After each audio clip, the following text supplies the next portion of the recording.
All right. Get some stuff going real quick before I start.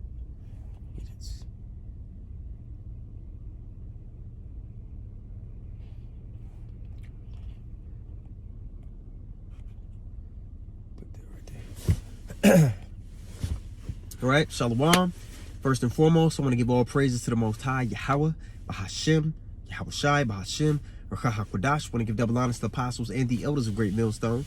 I want to say Shalom to all the brothers and, of course, the few sisters who are pursuing this truth in sincerity. May the blessing of election be upon your house. The title of today's lesson is Pilgrims in a Temporary World. I'm pretty sure all of you know, when we come into this walk, what are we about? What are we advocating for? We're advocating for the kingdom of heaven to be established.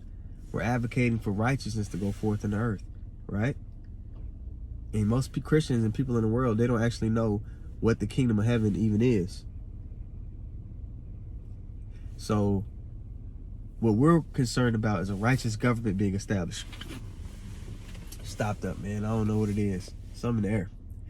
But first precept I want to read, we want to go to 2nd Ezra 16, and I believe it's about verse 40. All right, let's start at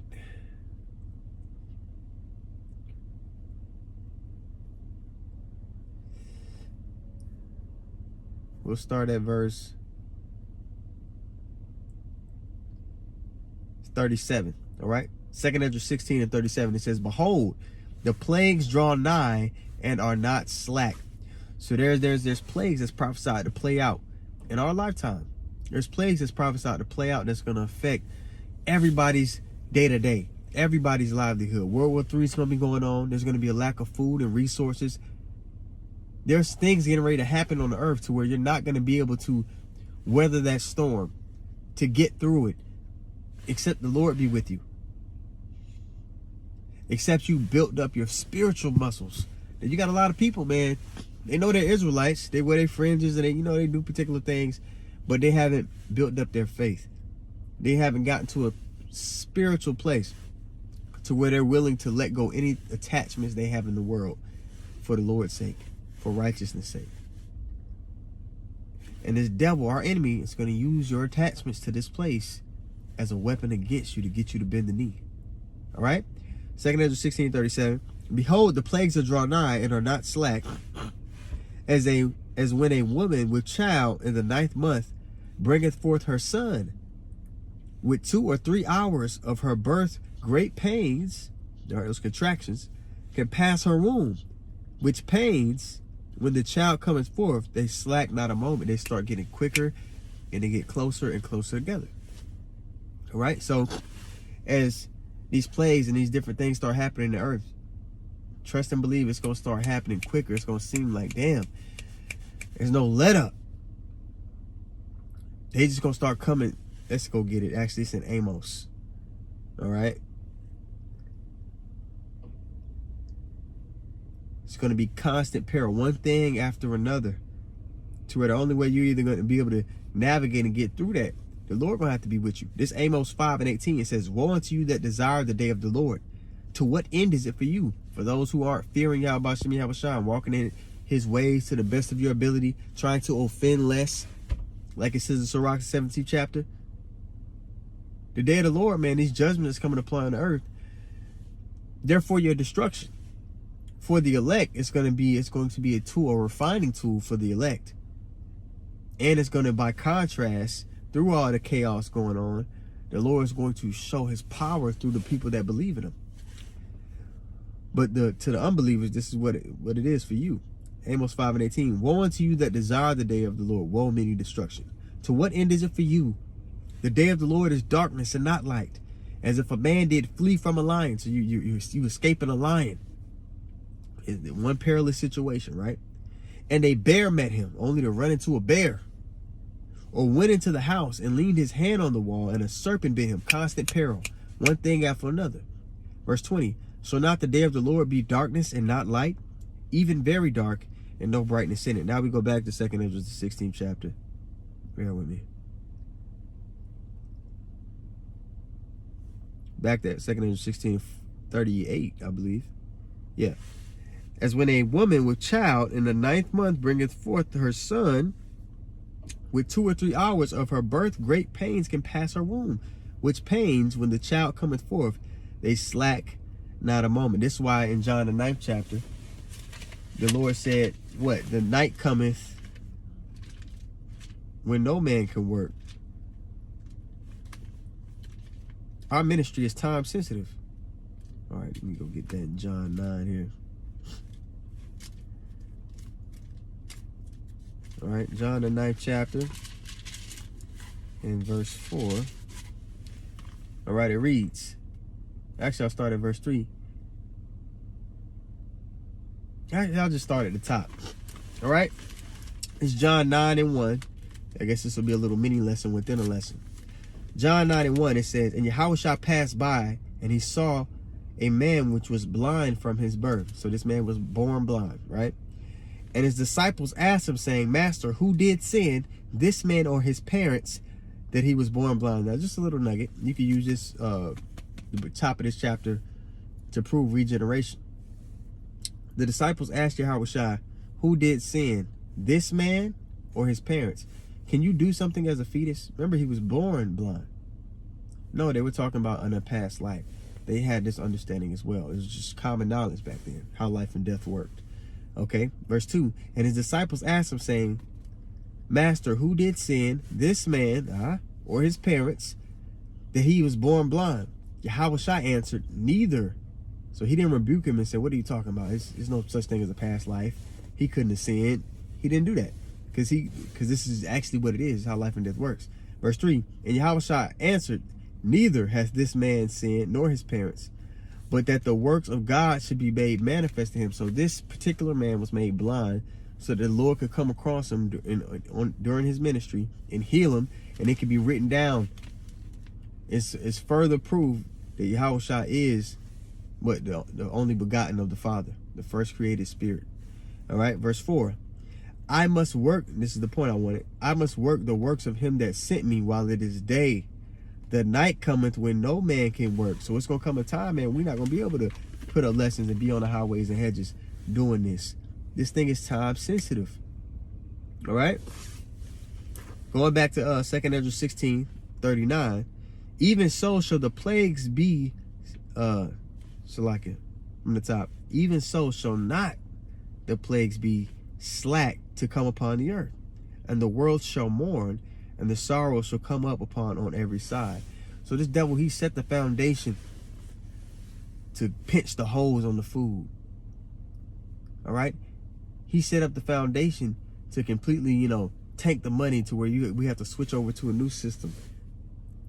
He set up the foundation to grip the people with so much fear that they're willing to give up even more of their freedoms under the guise of safety. He's laid the foundations to create an utter hell for the people, and for everybody to depend on him as the Most High. But the elect are going to know better. All right? There's nothing that they can be threatened with that's going to cause them to cling on to worldly possessions, to the flesh, cling on to Esau. All right?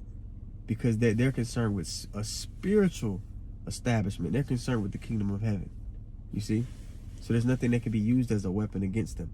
They have a saying in the world, if you want to control a man, you either give him what he wants or you take it away. The thing is, with the elect, Esau can't give the kingdom of heaven to the elect. He can't take it away either. So there's nothing to manipulate them with. All right? 2 Ezra 16:40. O my people, hear my word. Make you ready to the battle. Our fight is spiritual. And in those evils, be even as pilgrims upon the earth. Now, let's look up the word pilgrims. All right? We're going to go to the etymology line. And you look up that word pilgrim, the noun, right? It says, a person traveling to a holy place. Is that not what we're doing?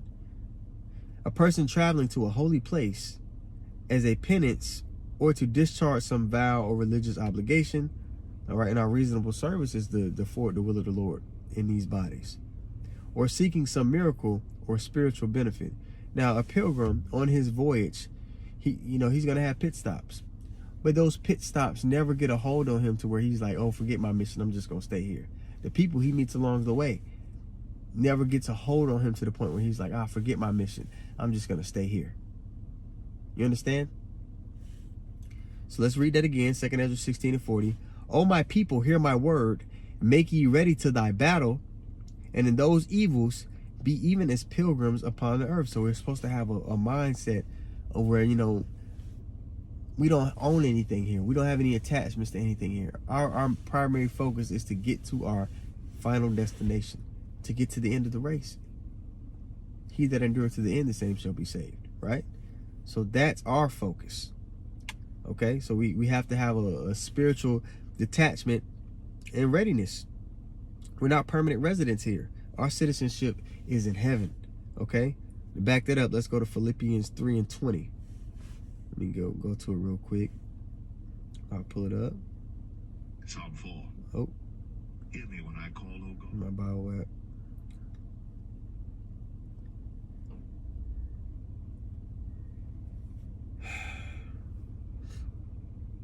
Philippians 3:20 says, for our conversation is in heaven, from whence also we look for the Savior, the Lord Yahushua Mashiach, who shall change our vile body, that it may be, and that's a huge part of salvation that you're not going to learn about in the Christian church. We're going to be made immortal, the believers. If you're an Israelite in general, 2/3, they're going to taste of that second death. But even when they're born again through the elect in the kingdom, they're going to be immortal as well. Part of salvation is death not having a power over you anymore. Everlasting life. And to have that, our bodies are going to be changed. You can't talk about salvation without talking about being changed and having the laws in your inward parts and giving that new body. You understand? Let's read it again, verse 21. Who shall change our vile body, that it may be fashioned like unto his glorious body, according to the working whereby he is able even to subdue all things unto himself, even death. Even death is going to be subdued in those new bodies. All right? And I want to, let me see here.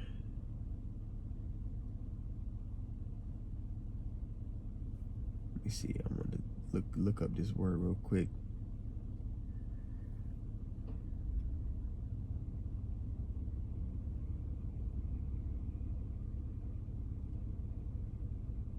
No, that's not the word I'm looking for.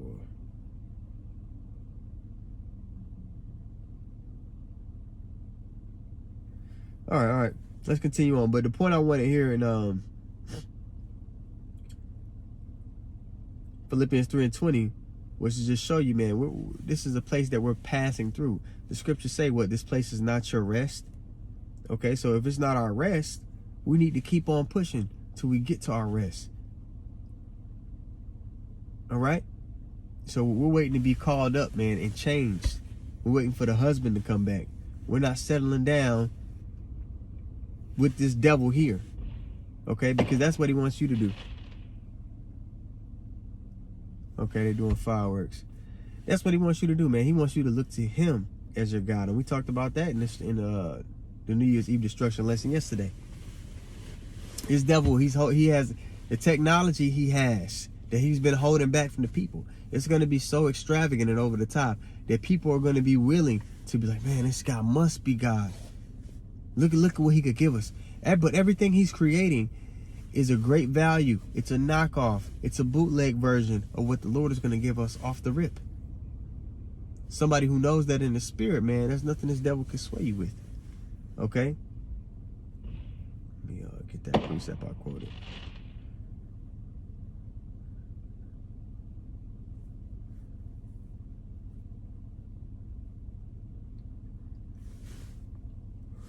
All right, this is Micah 2:10. It says, arise ye and depart, for this is not your rest. Because it is polluted, it shall destroy you. You cling unto this place, it's only going to destroy you. There's no level of success that you could reach here that's not going to taint your spirit. Think about it. All these celebrities, man. You know, I hate to bring up low-level ass Diddy, but if you're an Israelite in this society, they're not going to let you have particular platforms or positions of power unless you drink the Kool-Aid, which is going to cause you, man, to separate yourself from Yahweh Shem Yahushua. You understand? There's no rest here. And even those people that reach those levels of success, look at what Esau does to them at their latter end. Look at what he does to their reputation. Look at what he does to their name. Look at what he does to their so-called legacy. He completely tarnishes it. No matter how great they were. No matter how great he let them be for a time. You see? All right? Micah 2:10, arise ye and depart, for this is not your rest, because it is polluted. It shall destroy you, even with a sore destruction. You understand? Okay? So let's go to 1 Peter 2:11, because we're supposed to be like sojourners. All right, let's 1 Peter 2:11.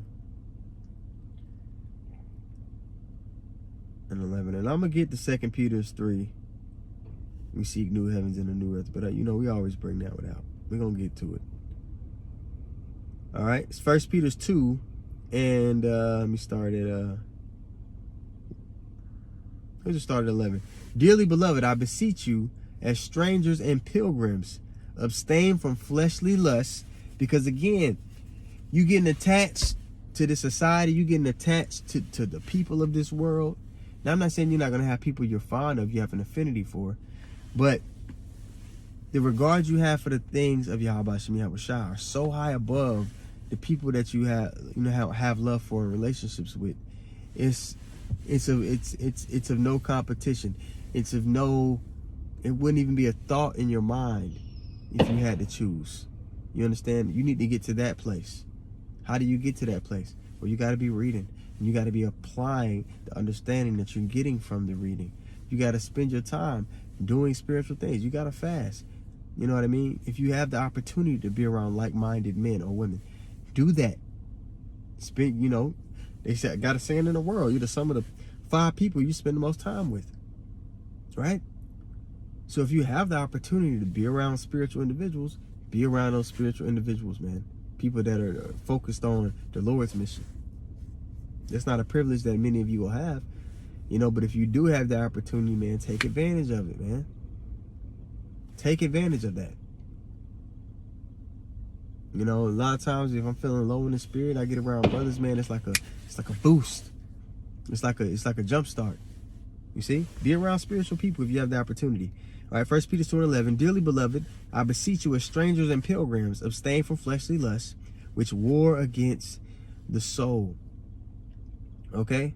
So at the end of the day, if you're trying to overcome your flesh, because it's a constant battle between your flesh and your spirit, you got to be pouring more into the tank on the spiritual side than the fleshy side. That means less scrolling. Nigga on the phone all day, scrolling, looking at booty shaking videos, listening to music. And you're going to listen to music, but most of the music, it has adultery, worldly shit in it. It's a wicked vibration. So you got to manage your time. And my grandfather used to tell me this all the time. You are what you give your time to. It applies to our walk. You got to be pouring more time into the spiritual tank than the fleshly tank. Because when it boils down to it, for you to completely let the fleshly things go, it's going to have a hold over you.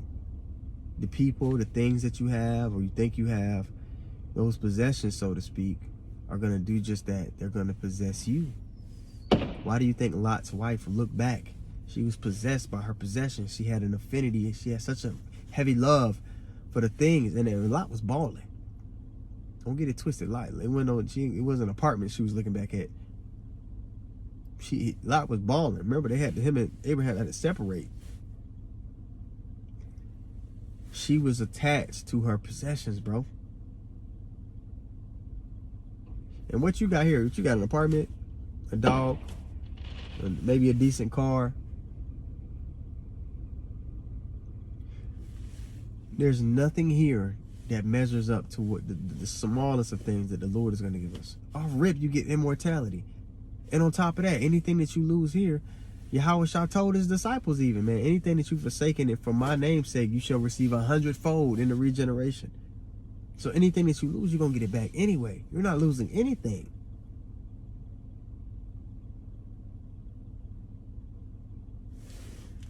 First Peter 2:11. Dearly beloved, I beseech you as strangers and pilgrims, abstain from fleshly lusts, which war against the soul. having your conversation honest among the Gentiles, all right, Israelite foreigners, that whereas they speak, well, you know, just the nations as well. Our conduct, wherever we go, I'm not saying that you telling people, oh, I believe this, that, but your conduct should be such a light in the world that people are like, damn, this is a solid and this is a high level individual. When you operate the way that the scriptures have told us to operate, it forces you to be high level. You can't be a fucking loser if you're applying this knowledge. And to apply the knowledge is wisdom. If you're walking in wisdom, you can't be a low level individual. You're going to be walking in excellence. So off the rip, people are going to be like, damn, there's something about this person. They're just operating on a high vibrational level. You see? Verse 12, having your conversation honest among the Gentiles, that whereas they speak against you as evildoers, they may by your good works, which they shall behold, glorify God in the day of visitation. So then, you know, when they see that you are delivered, that the Lord is dealing with you, like Wisdom of Solomon, the 5th chapter says, they're going to be like, damn, I can be mad as I want to be, but it makes sense that this man was of the children of the Most High. You see? The scriptures also say what? When a man's ways please the Lord, maketh even his enemies to be at peace with him. Right? Shalom to everybody coming in on the comment board. And those are fireworks, by the way. All right, so I read that. So we've been going into the danger that worldly attachments could have. All right? And so I said I wanted to go to 2 Peter's, let me see here. Because this place is going to be what? It's temporary. All right, this 2 Peter 3:9, it says, the Lord is not slack concerning his promise, as some men count slackness, but is long-suffering to usward. Look at all these possessive pronouns. But is long-suffering to usward, not willing that any should perish, but that all should come to repentance. But the day of the Lord will come as a thief in the night. But when you go to 1 Thessalonians, for those in the know, that day isn't meant to overtake us as a thief. We've been warned. We know the prophecies. We know what we're looking at when stuff is playing out in the world. We see what we're looking at, and we know what to expect. Right? 1 Thessalonians 5:1. But the times and the seasons, brethren, ye have no need that I write unto you. For yourselves know perfectly that the day of the Lord so cometh as a thief in the night. We know it's gonna catch people off guard. But the elect are gonna stay ready so they don't gotta get ready. Verse 3, for when they shall say peace and safety, then sudden destruction cometh upon them as travail upon a woman with child. When this devil comes to you and be like, oh, we got a plan, we're gonna get everything under control, and shit's gonna pop off. Every time, over the past few years, every time things seemed like they were just gonna kind of mellow out, something pops off. And that trend ain't gonna stop. Okay? Verse 4, but ye brethren are not in darkness, that day should overtake you as a thief. Ye are all the children of light, and the children of the day. We are not of the night, nor of the darkness. Therefore, let us not sleep. We're not being complacent. It shouldn't catch you by surprise. You up. You paying attention. Therefore, let us not sleep as others do, as do others. But let us watch and be sober. For they that sleep in the night. All right? So they sleep, and that thief that's coming in the night is going to catch them off guard. But we're up. For they that sleep in the night. And they that be drunken are drunken in the night. They're drunk off the philosophy of this world. They think this place is going to continue on forever. The same way the scriptures say that this devil, his inward thought is that their houses shall continue on forever. Majority of these people, they're in the same mindset of Esau. They think this kingdom is just going to keep going, that there's no end to it. And the average length of a kingdom is what, 250 years roundabout? We've come up on that. America has reached this allotted time, so it's at the winding down period. Okay, continuing on here. Verse 8, but let us who are of the day be sober, putting on the breastplate of faith, right? And that faith is going to be a shield from all the darts, all the spiritual attacks that this devil's going to throw at you. Oh, you can't eat if you don't get this mark. Oh, when they put up the AI, they might put your face on a person and make it seem like you do some shit you didn't do. You're not gonna be so right. You're gonna continue to walk in faith, and it's gonna be the stability of your time. The Lord's gonna be with you to maneuver as you should, so that you come out on top. Okay. Putting on the breastplate of faith and love, and for a helmet, the hope of salvation. So there are going to be all these threats to where other people will be like, man, just give in and do what this guy says. You know, what are you fighting for? What are you striving for? There's nowhere else to turn to go to. That's how the people of the world would think. But we don't know. I just got to stick it out because there's salvation coming on the way. They don't even know that there's salvation coming on the way. They don't know that the Lord is going to intervene in the midst of World War III and cast this devil down. They don't know that the elect are going to be taken up and given new bodies. They don't know that there's even anything to fight for. You see? But we have that hope of salvation. All right? Back in 2 Peter 3:10, it says, but the day of the Lord will come as a thief in the night, in which the heavens shall pass away with a great noise, those missiles. It's going to melt these people. And the elements shall melt with fervent heat, and the earth also and the works that are therein shall be burned up. Verse 11, again to the point. Seeing then that all these things shall be dissolved, that this world is temporary, right? It's not even, and if you think you're fighting to have something here in this world, this ain't even going to be here. Seeing then that all these things shall be dissolved, what manner of persons ought ye to be in all holy conversation and godliness? We're looking for what? Looking for and hasting unto the coming of the day of God, wherein the heavens being on fire shall be dissolved, and the elements shall melt with fervent heat. Nevertheless, we, according to his promise, look for new heavens and a new earth, wherein dwelleth righteousness. We're concerned with the kingdom of heaven. We're not supposed to be attached to this place in any way, shape, or form. And Apostle Rakah made a great point. He says, if you could set up your life to where, he said he's down here in Texas, he's just around brothers. The people he may have had attachments with in the world, he's not even really around those people. He may talk to them here and there online or something, but they're not even close enough to affect his day-to-day. He's insulated his life. You understand? He's insulated his life to where it's about the ministry. It's about the work of the Lord. To where he's not even attached to this place in any way, shape, or form. And that's not going to be a setup that, every person has, right? Obviously not. But if you could strive to have your life set up that way the best you can, it will be wise. Simplify your life and revolve your life around your ministry. You go to work, you do what you're supposed to do at work. You know what I mean? You keep it cool with your family, but you're locked in on this ministry. And if you can, surround yourself with other spiritual people and be around spiritual people that are concerned with the things of Yahweh Shemi Abishai, you do it. Try to simplify your life and your time to where it's, you could clearly focus on the Lord.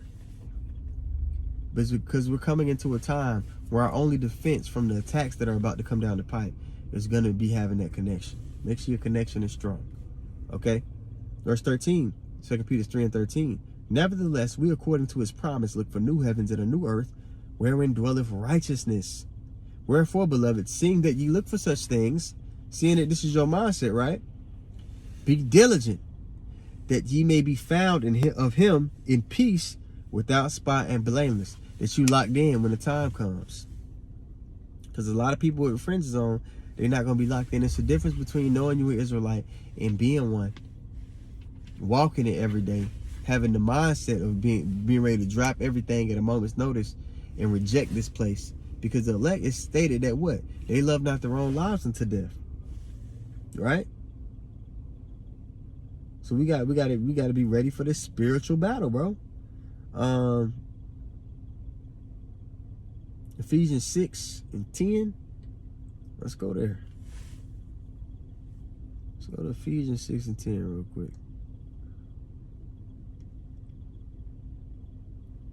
All right, Ephesians 6:10. It says, finally, my brethren, be strong in the Lord and in the power of his might.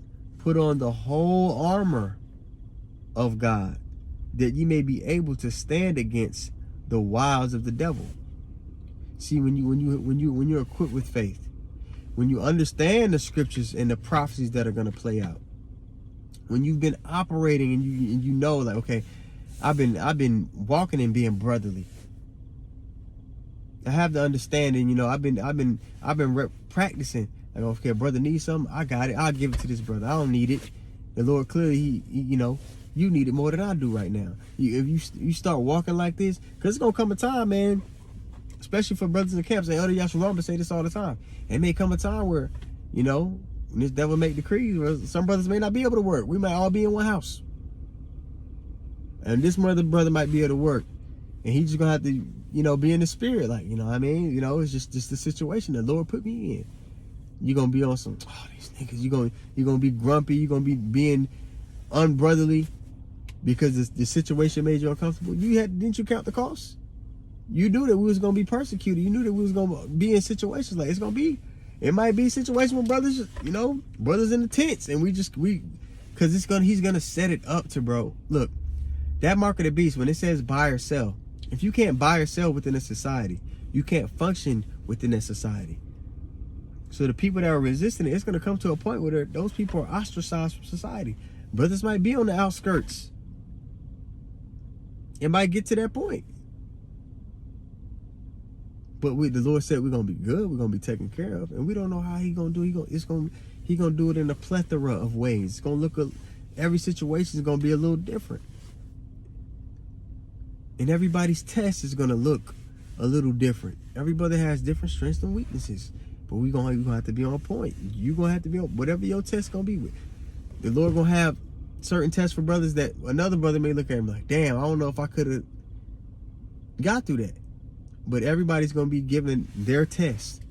So that's why you, yourself, got to be on point. Your connection got to be strong. You really got to be locked in like, damn, what I need to work on. And if you're sitting here and you don't know what you need to work on, you fucking tripping. You're not paying attention. You should know where your strengths and weaknesses are.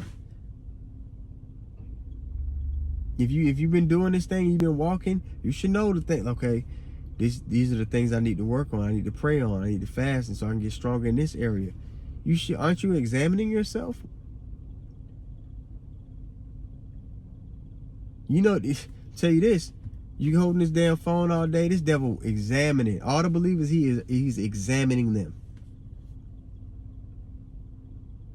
So if you don't know what your weak points are, it's that your enemy do. And he gonna try to hit you where it hurt. All right? Ephesians 6:11 again. Put on the whole armor of God, that you may be able to stand against the wiles of the devil.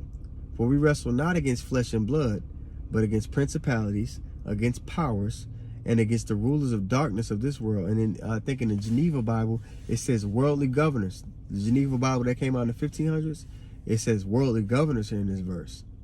All right? So we know who that's talking about, the Elise of Edom. For we wrestle not against flesh and blood, but against the principalities, against powers, against the rulers of darkness of this world, against spiritual wickedness in high places. All right? So yeah, man, you need to be preparing for the spiritual fight that we're about to enter into. Let's see here. And I want to jump to 16 because you're going to need faith to walk like this. So you got to be praying for more faith. All right? Ephesians 6:16. Above all, taking the shield of faith. Let me see. What's that going on? Above all, taking the shield of faith, wherewith ye shall be able to quench all the fiery darts of the wicked. And take the helmet of salvation, that hope for salvation we read about earlier, and the sword of the Spirit, which is the word of God. So you're going to be equipped. So you need to be equipped with that sword, the understanding of the scriptures. And you need to be looking for the kingdom of heaven to be established, for you to be changed for salvation, right? And you also have to have that gift of faith, which you need to be praying for that gift to be increased on the daily. And just a heads up, i.e., when you do pray for that increase in faith, You need to be prepared in the mental that the Lord gonna put you in situations to where you have to walk in faith. And you know, so a lot of people, you're like, oh, shit, I don't even know if I want to ask for that. I don't want to be tested. I don't need no more tests right now. But at the end of the day, we all need tests right now. We all need to go through our little trials right now to be built up. We need to practice. We need to practice, because bro, it's gonna be this devil. He ain't playing. He ain't holding back on no punches. So just fuck it, man. Pray for that faith and be ready for the test and the trials the Lord gonna send you. You're gonna have it. And he ain't gonna test you above your strength. You know what I mean? All right, so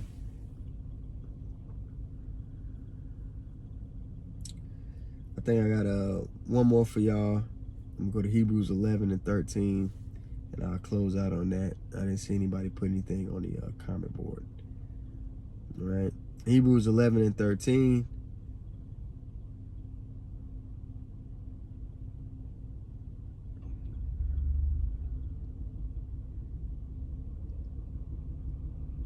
I think let me see how it reads in the NLT. Bear with me, guys. All right. Still got to start up, actually.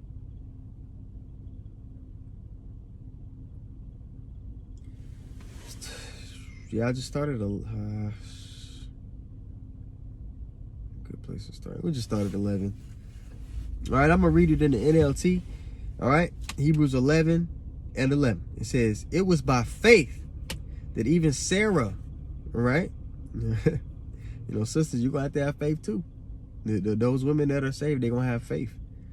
All right, it was by faith that even Sarah was able to have a child, though she was barren and was too old. She believed that God would keep his promise.